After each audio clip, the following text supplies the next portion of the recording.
अब सिंस ये barter system काम नहीं कर पाया बहुत अच्छे से, and since this barter system was really inefficient in its own right, so we developed this thing called money, which we would use to make transactions more convenient and easier.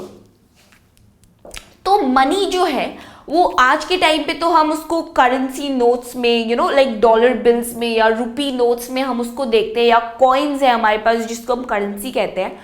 But this was not money since the earlier periods. तो पहले क्या होता था, so we used to earlier.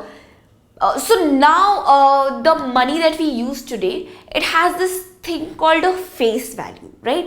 So face value मतलब क्या, मतलब हम एक 2000 का नोट देखेंगे, the new ones that we have today in our country, तो हम वो देखेंगे तो हमें पता है कि even though this sheet of paper is really not very valuable, but this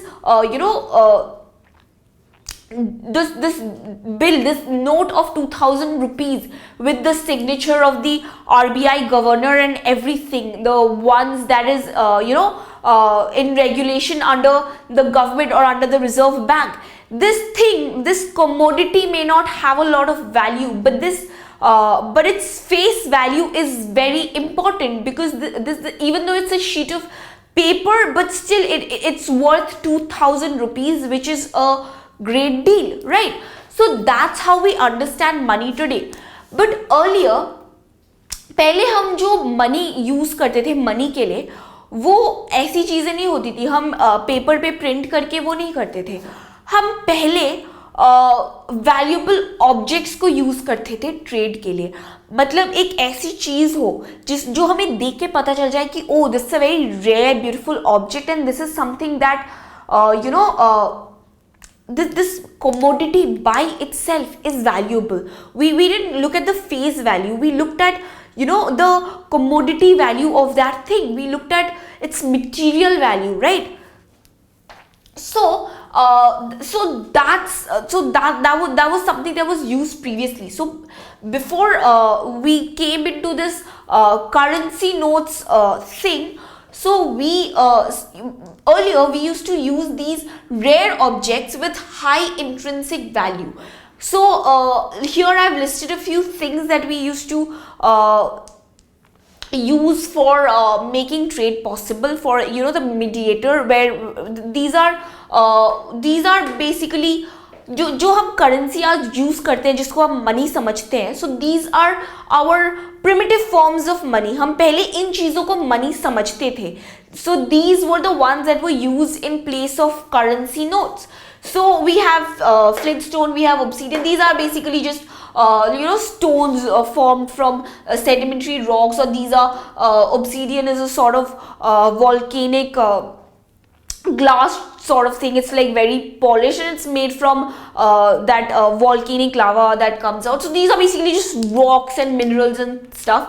So tiger's paws, okay, so that's a very rare thing. Like these are things that जो बहुत आसानी से मिलती नहीं हो, और जो देख के हमें समझ आ जाए, जो मिलना बहुत मुश्किल हो, राइट? So it's rare. और जो देख के हमें समझ आ जाए कि these will be valuable, people will be able to appreciate their value. So if somebody has these things, it means that they are that it's because it's not something that's easily found, so it's something very valuable, so that people would be willing to trade their commodities in place of these valuable items. So we have tiger's paws, we have whale's teeth. Now whale's teeth is not something that you can acquire very easily, right? You cannot just go and you cannot just, it's really a very hefty job to acquire whale's teeth. So you would have to hunt for a whale, and then you obviously have to kill it, and then you have to extract its tooth, and it's a very absurd idea. God knows who came up with that, but people would recognize these things as valuable rare objects, and they would definitely work as something which could mediate the transaction process, something which could be used instead of money, right? So that apart, if we talk about, so these are objects that are rarely found, and they have high value just because they are rare. These are things that would that are more common in use, that people would want. These are things that have demands. These are things that people would want when they are making a trade. If you're taking something from me, these are the things that if you give me, I will be able to use it in my daily life, so I wouldn't be able to refute these things, right? So cattle is so cattle जो है वो किसके लिए लिया जाता था? Like suppose let's say I am somebody who have lots of cattle and you're somebody who has a lot of farm produce, right? So like you have crops that you have abundance of and that you might be willing to sell, and I have no crops. I probably don't have a farm, a piece of land, so I'm not able to produce any crops. So and remember, we're still in a sort of primitive society where we've just we've just come to our senses with the barter exchange thing, and we don't have a proper form of money yet. So so if I'm somebody who has a lot of cattle, I would give you some of that cattle, and I would take your farm produce, some of your farm produce, and in return of that I would give you some of the cattle. And the reason why these became common forms of money is because लोग ये बहुत ज़्यादा करने लगे थे. मतलब चीज़ों के बदल मतलब कोई भी किसी भी commodity के बदले में cattle देना, cattle को as money use करना, it became common. That is why to this date, when we study about primitive forms of money, cattle counts as money, because a lot of people used cattle a lot of times as money in order to make trade possible. In order to mediate the trade, people use cattle in the form of or in place of money. That is why otherwise there would be no difference between this exchange and the barter exchange. Otherwise you can always say कि भाई तुम commodity के बदले में commodity दे रहे हो, so it's a barter system. But the reason why this started why this started coming into why this started this phase started the evolution of money is because cattle became a very common a very common thing that one would give away when they wanted something else. So that is why this is the phase from where money began to evolve, from where money began to start this journey and reach where it has reached today in the form of currency notes. Okay, so we have cattle. In other examples, we have rice, we have peppercorn, we have salt. So these are just farm produces, and salt is something that would get extracted from sea water, and not a lot of people would know how to extract salt. So this was again something that was not very prevalent, right? So that was this was something that only a handful of people could do, let's say in a particular region. And so trading of salt, that is why because salt is not something that so a lot of people knew how to, because farm produces can be grown, but salt is not something that a lot of people knew how to extract, because then you would have to use sea water, and so only a few people knew this.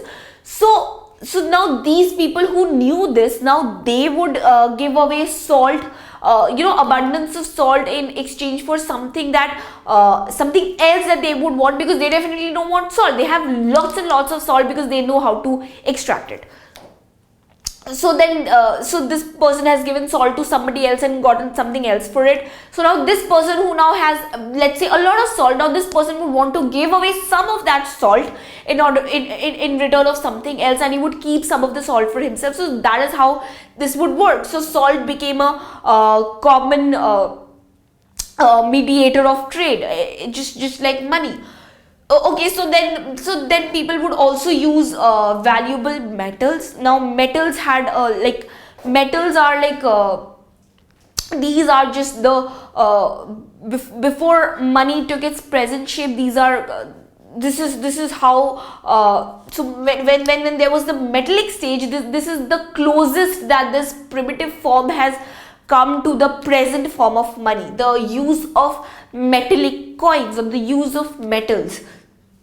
So people used to use rare valuable metals like gold, silver, copper, and also they used to exchange small tools that they would obviously, so these would also be carved out of metals, and so people would just so it's more efficient than trading with metals, because now these tools that they would have carved out of metal, so now these can be useful for a lot of activities, for a lot of work. So again, so these became common forms of money. So these became used as money when we did have this currency notes thing in our primitive societies. तो money जो है, money का concept जो है, it's basically like पहले से ये paper money exist नहीं करता था, पहले से हम ये चीज़ें यूज़ करते थे.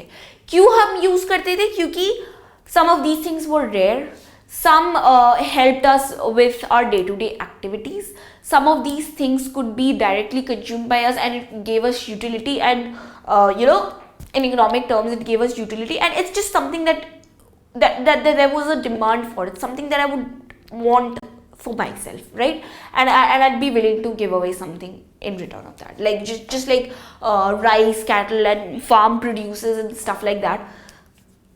कुछ चीज़ें रेयर होती थी, कुछ चीज़ों की डिमांड रहती थी हमेशा ही, कुछ चीज़ें हमें डे टू डे एक्टिविटीज़ में हेल्प करते थे, एंड कुछ चीज़ें they were just simply valuable and we knew it, and that's why those became used as money. तो इससे फिर and then a lot of other things got used as money, and then we reach this currency notes thing somehow, and that's a long procedure that you're going to be studying if you take up economics as a subject, but then that's not important for us here in geography. So it's only important for us to know that ये जो trade हम पढ़ेंगे, जो हमारा chapter है, so all this was just to establish this simple fact कि ये जो trade जो हम आज के टाइम पे trade समझते हैं और आज के टाइम पे जो trade चलती है internationally, that's largely possible because we have this thing called money, and when we didn't have what we know now as money, in the absence of money, we had this barter exchange system, we had this barter system in place, and even in that system, even before we had this thing called money, barter system maybe trade was there. It's not like trade is something that's new. Even in the barter system, trade existed as as an activity, as a sort of commercial activity, and because of the inefficiencies present in the barter system, or because of the difficulties associated with the barter system, we as humans became let's say we just became smarter, and we evolved this thing called money. We introduced this thing called money, and it's money just evolved over centuries and generations, and it has reached its present state today, and whatever it is today helps us make trade far more easier, far more efficient, and far more convenient for us, right? So that was basically the gist of it all. इसके बाद now we're focusing, so this was just the introductory part of it. This was the background of what we're going to study in the rest of our chapter. इसके बाद हमें ये समझना है कि trade is of two types. The first one, the one that we're not very concerned with in our book of world geography, is the national trade. National trade में क्या होता है कि तो national trade is actually if you think about it, it's far easier to perceive, because just there's all these various regions within a particular country, and so कुछ regions में since since the soil and the climate and everything, the kind of vegetation that can take place in a particular area, so all these things vary across states. If we just take the example of our own country, so the northern parts of the country that we have, those are drained by Himalayan rivers, and those are the ones which have those are the ones which are very, very good for agriculture, right? So that is why if you look at the population density maps of our own country, you would actually realize that the areas in the northern belt of our country, the areas which are flooded, which are drained by the rivers, those are the most fertile areas, and those are therefore the most densely populated states along those belts. Whichever states exist, those are the most densely populated states of our country. So obviously, because some regions of the country, let's say some regions of the country are good at agriculture, and in some other regions there's a lot of tourism activity going on. There's a lot of a lot of people come to those areas for the view that it provides. It's just a tourist attraction spot, right? So this basically just to introduce to you this term called specialization. तो specialization जो होती है, it just means that even in a particular country, various different regions are good at different things. A particular region cannot be good at everything, and it cannot be self-sufficient, and it cannot produce all types of goods or services that exist, whatever it means. It's just that एक region एक ही चीज में एक दो या whatever, it can be good at a lot of things, but it cannot be good at everything. It cannot always be self sufficient कि नहीं हम तो एग्रीकल्चर में भी बहुत अच्छे हैं, हमारे पास we have very good industries in this region, and we have a very well developed tertiary sector, and everything is perfect. It just cannot happen. So regions specialize in one, or it may be multiple, but let's just say it specializes in a few things, and there are a few things which are good at, let's say, a different region, which are cultivated better at a different region. Even if we talk about agriculture, so different sorts of different crops or different types of crops require different climatic conditions and different types of soil, which is not uniform all over our country. Even if you just take our country for that matter, it's in various parts of our country we have different types of soil, and those support different types of vegetation. So that is why trade is important, because now this soil type which has this one particular crop that grows well there, it needs to be transported and distributed across all the states in the entire country. So because this region is specializing in this sort of thing, and then there'll be some other region which is specializing in one other crop, let's say that soil and that climate is suitable for just something else other than this one crop that's being grown here. So that's why national trade takes place, right? So that's kind of an easier concept to grasp. It's fine. तो हमारा country है, different states में different चीजें specialize करती हैं, तो ठीक है, हम trade करते हैं. But why do we do this thing called international trade, right? So that's what we're going to be studying in this chapter, कि international trade क्या है, उसमें क्या क्या होता है, और वो क्यों होता है. We have this topic called basis for international trade, which we're going to be looking at a little later. तो हम trade की बात करेंगे ना, तो we'll start with the history of international trade. We're not going to be looking at why we have international trade at the first place. No. So we're going to be studying about how international trade has evolved, right? But just I was saying this कि हमारे पास एक national level trade होता है, एक international trade होता है, and in this chapter we're going to be only dealing with trade from an international perspective. तो Okay, so basically why international trade happens, in one word what we can say is because of specialization, because different regions of the world also are, you know, specializing in different arenas, and in order to distribute the results in a more uniform way, we need for international trade to be there, right? So this will be or the other reason why international trade can exist is, chalo let's say कि in my country I'm getting this particular service at a particular price, but in some other country I'm getting it at a lower price. So obviously, or a product of some other country, a good, let's say, if not a service, a good of my country is available at a certain price, but a good of a foreign country is available at a far lower price. So that is why I would मेरे को तो उस चीज़ से मतलब है ना, मेरे को तो ये मतलब नहीं है ना कि वो मेरे देश में प्रोड्यूस किया गया है या वो किसी बाहर के देश ने प्रोड्यूस किया और मेरे देश में उसको इंपोर्ट कराया गया है, मुझे उस चीज़ से मतलब नहीं है. So I would, if I'm getting, you know, considering that the quality and everything is same and the durability is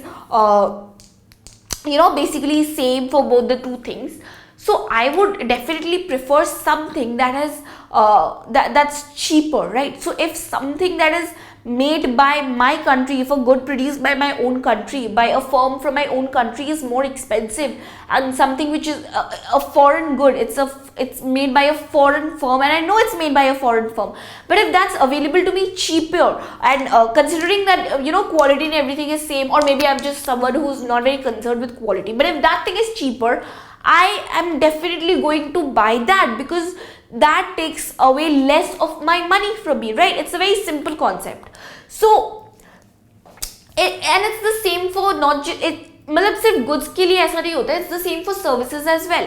क्यों? क्योंकि अगर मेरे कंट्री में मुझे कोई सर्विस एक पर्टिकुलर प्राइस में मिल रही है और किसी फॉरेन कंट्री में मुझे वही सर्विस कम प्राइस में मिल रही है, so I am definitely going to opt for that, because I don't want to spend more money if I am getting my purpose solved by whatever country, right? So I definitely want to, I as a consumer, my aim is definitely to get the best possible deal. And how do I get the best possible deal? By spending as less of my money as possible, without endangering the quality of whatever service or good, whatever it is that I want, right?